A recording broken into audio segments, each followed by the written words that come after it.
YouTube, they can do their homework on you. So when they meet you in person, they can have their assessment already made up. Either you're a legit person or you're a crazy person. When people look back on this brief chapter in the history of the vegan movement, it will not be difficult for them to understand the baser motives involved. It will not be difficult for them to understand some of the ebullient silliness involved. What's difficult to understand even now, in reflecting on the last 5 years, was that those baser motives were at every moment, at every stage, tied to such absurd levels of high-handed, haughty self-righteousness. It's not difficult to understand why someone like Vegan Eva would quit her job, sell her furniture, and move to northern Thailand. All kinds of people do it without being a member of a cult, without being a member of a political, social, ecological movement like veganism. All kinds of people decide to quit their jobs and move to Thailand and go on vacation, or retire, or go on, as I like to say, permanent vacation. That's what she decided to do. It's not surprising in and of itself that she would, through the influence of not just social media, but, say, reality television and the other kind of crass cultural products she's supposed to, that she would get it into her head that she'd create a silly YouTube channel and start asking for donations and, I don't know, just feature her own reckless, stupid behavior in revealing clothes and think that this would pay her rent, pay her bills. These things are not surprising regarded in isolation. Indeed, they seem to be endemic to 21st century culture. What's bizarre in this case is that they were linked to this sense of ethical self-righteousness and gravitas, and that really is what makes so many of my fellow vegans laughable. Laughable even to me, even within the vegan movement. And we can and should laugh at them. We can and should criticize them. We can and should excoriate them. And we can and should, as I did in my letters that I wrote directly to Eva, we can and should try to guide them back onto a more productive path within veganism and for the future of the movement. Now, also on the other side, people can put on a character on YouTube where you can pretend you're a really nice person, but in real life, you're a real fucking asshole. You know? And the same with me, I generally pretend I'm an asshole on camera, but in real life, I'm a bit more legit. You're completely different, to be There you go. Eva, I've always been willing to talk, and indeed I did. I wrote to her again and again as the years went by. If you wanted to, we could do a Skype call and not even mention Durianrider. On some level, you also are a person who wanted to promote veganism and save the planet. You said unforgivable things against me, but I keep offering. And a lot of people also say that you, by saying that he's a pedophile and stuff like that, you damaged his reputation. But to me, it seems like, what kind of reputation? Like, she replies, what you want to talk about. I start to reply here, it's your choice, and I think there are a few different options for you to consider strategically. She writes back already, I don't think we have anything in common.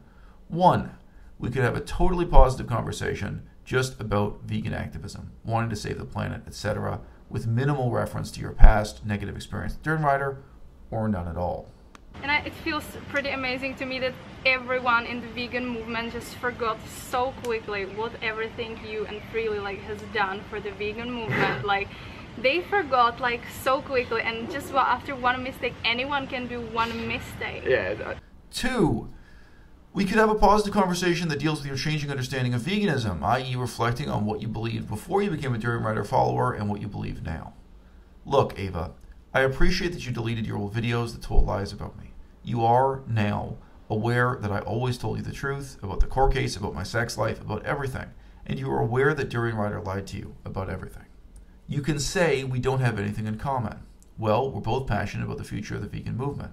We have that in common positively. And negatively, we have past experience with Durianrider, etc. for more than 2 years. You have learned and you have grown through your experience with that side of veganism. You figured out, eventually, that Durianrider was lying to you and that I was telling the truth. That is, indeed, something we have in common. I have a dotted line here at the top just showing that there was a pause, a little bit of time passed, and she hadn't replied, and this is a bit of a change of topic. Eva, I've said all these things, positively, cooperatively, again and again, for years. I was always willing to show you legal documents or other proof when you were being unreasonable. but you were never willing to listen. You have never apologized to me. I know you deleted those videos, but the truth is, you really do owe me an apology. You said unforgivable things about me, about my daughter, about my status as a parent, about my sex life, etc., etc. You are now aware that Durianrider lied to you so many times and in so many ways. Have you never thought about sending me an apology? Not even one sentence? So here comes that apology. I'm sorry for what I said when I was brainwashed and manipulated by him. He tricked all his followers. Well, here I am being magnanimous about it. I can sympathize. I know what it's like to be lied to. I know what it's like to be manipulated. Life is long. I hope we can both be doing more positive things in the next 5 years. I'll be in Paris, France, less than 1 month from now. If you want an excuse to visit Paris, we could meet in real life. Otherwise, I say again, fundamentally, we both want to save the planet.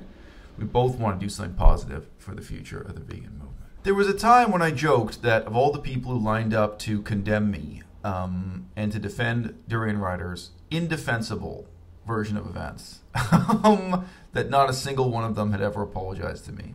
Well, as the years have gone past, now a few have apologized to me, and in many cases, it was indeed in the context of my writing to them and more or less demanding an apology.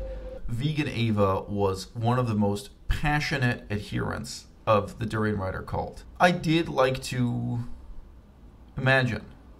I like to imagine that she was motivated by wanting to save the planet, wanting to make the world a better place, wanting to advance the vegan cause. But if we were to ask ourselves critically, why did this woman believe so passionately in Durianrider's message? When there was nothing convincing about the messenger and nothing really positive about the message, why did this woman quit her job, pack up all her belongings, and move to Chiang Mai, Thailand? We all have to admit that there is a careerist element to it. There is a sense in which she was motivated by money. She believed many of Durianrider's promises, and she now regrets that, saying that she feels that she was brainwashed and what have you, and she now feels that she's escaped from this cult, or whatever, this cult-like set of beliefs. She was never a member of an actual cult that actually existed anywhere, but anyway, a YouTube cult in the digital era. You know, more and more of these things neither exist in bricks and mortar nor exist on paper. They only exist on the internet and in the imaginations of their followers. But she was a passionate follower, and she definitely believed that if she followed Durianrider's instructions, the money would come pouring in, that she would be able to go on vacation in Thailand permanently, what I like to call the permanent vacation, that people would support her on Patreon, that she would have enough success on YouTube, etc., that this would become her full-time job. And yes, a little fragment of that dream was that she'd be promoting and supporting veganism as a movement, but I think it would be insincere if we pretended that this was someone who was first and foremost a vegan activist and only secondarily or tertiarily a fame whore. Because that is what Durianrider's MO was. Durianrider was a fame whore himself, and he went off trying to recruit other people to become fame whores, and people like Vegan Ava signed up for it. Vegan Ava, guys, so, I'm not going to try to recount the whole thing. I still have a couple videos responding to her. There's one where the title is just lies, lies, lies. All caps, lies, lies, lies, responding to it. Vegan Ava kept telling lies about me. She told lies about my private sex life, about my divorce, about my relationship with my daughter, about my status as a parent, about my career. She told lies claiming that I was a scam artist, that I was running a fraud. I mean, really, really horrible stuff in terms of my employability, in terms of my moral and ethical character. She claimed that my court case was fake. There was all this paperwork to show that it wasn't fake. She made all these ridiculous, impossible to support claims. And part of my response was, look, if you just talk to me, I can show you the evidence. I can tell you the truth. I mean, the situation is not hard to figure out, and the facts are not hard to verify. But people like her were not interested in the facts. They were interested in fame. They were interested in money. They were interested in trying to court the attention, flattery, and support of someone like Durianrider, which got her nowhere, didn't build up a great career for her on YouTube. But I'd also say, there's this fundamental thing where they thought it was in their interest to be unreasonable. That's a really underrated virtue, being reasonable. And the little bit of fame they got, the little potential taste of internet stardom they got, they thought the road to fame and stardom and success was taking small conflicts and turning them into huge conflicts by being trenchant and unreasonable. And it's a sad thing. The baser motives of these people are in no way surprising. What did Vegan Ava want out of this scenario? Why did she move to Thailand in the first place? Why did she become a Durianrider imitator, a Durianrider clone in the first place? Fame, money, power, respect, physical beauty and vitality. You know, sex. I'm sure sex was part of it too. I know Ava's specifically on an anti-natalist kick, but, you know, she went there to at least get a new boyfriend and to use her sex appeal, such as it may be, on YouTube to get a lot of attention. You can scroll through her videos, see the kind of videos she made under that heading. Those motives are very easy to understand. But you know what makes all of this darker and more dangerous and more ugly by far is the element of religiosity, the self-righteousness that ran bone deep with these people.